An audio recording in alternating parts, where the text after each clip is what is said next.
In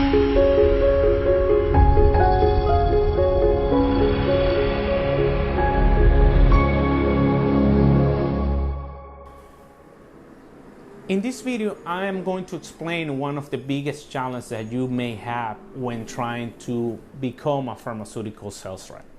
And I am going to explain it with an example. So imagine this scenario that I'm going to be talking about. Imagine that there's a hiring manager, he's looking for someone to fill out a position in pharmaceutical sales. And then you have candidate number one, okay? Candidate number one is someone who has the requirements of the bachelor's degree. This person was a great student in the university and it is presented to the hiring manager for the position. But there is a challenge for the hiring manager if this person doesn't have any sales experience, because he sees that this person can be responsible, he has very good grades, has a degree. But there is a big question in the head of the hiring manager. Can this person sell? Because if there's no experience in sales, it's really hard to figure out if this person is going to be really able to sell something. So let's think now about candidate number two, which is he has the same qualification of candidate number one. He has a bachelor degree, good grades, but this person has a background in sales. This person maybe was selling real estate, or maybe was selling, business to business, auto part, whatever it was, and this person is showing a great history of sales achievement. So obviously when you compare candidate number one with candidate number two is going to have the upper hand, because the question now, can this person sell, is already answered. But now the hiring manager is going to face another big question in his mind. Can this person sell to doctors? Because doctors are really particular. They went to school for 12, 15 years to learn what they're doing.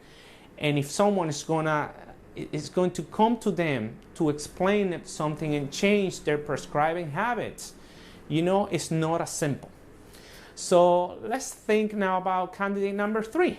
Candidate number three has a bachelor's degree and has experience in medical sales or pharmaceutical sales. So obviously now this candidate number three is looking better than candidate number one and candidate number two, because this person has a degree, he has the sales experience, and this person has been selling to doctors already. So that question is out of the hiring manager's mind. However, candidate number three can still experience one challenge, and that has happened to me many times in this industry. That maybe he has relationship with some doctors in the north side of the city, but the hiring manager is looking to hire for someone who covers the south side of the city. So why is this relevant? Well, let me explain. Many times when I have been hired to cover certain territories, I have been facing totally new accounts, new doctors, new specialty, and all of that. In that scenario, sometimes it takes me from 7 to 9 months to start building the relationship with the doctors and finally get the territory to the point where I want to have it. Because the truth is, if you don't have relationship with the clients, it's going to be really difficult for you at the beginning to earn the trust of those doctors, to earn the trust of those clients, so they can finally, believe what you're saying, and finally start using your product.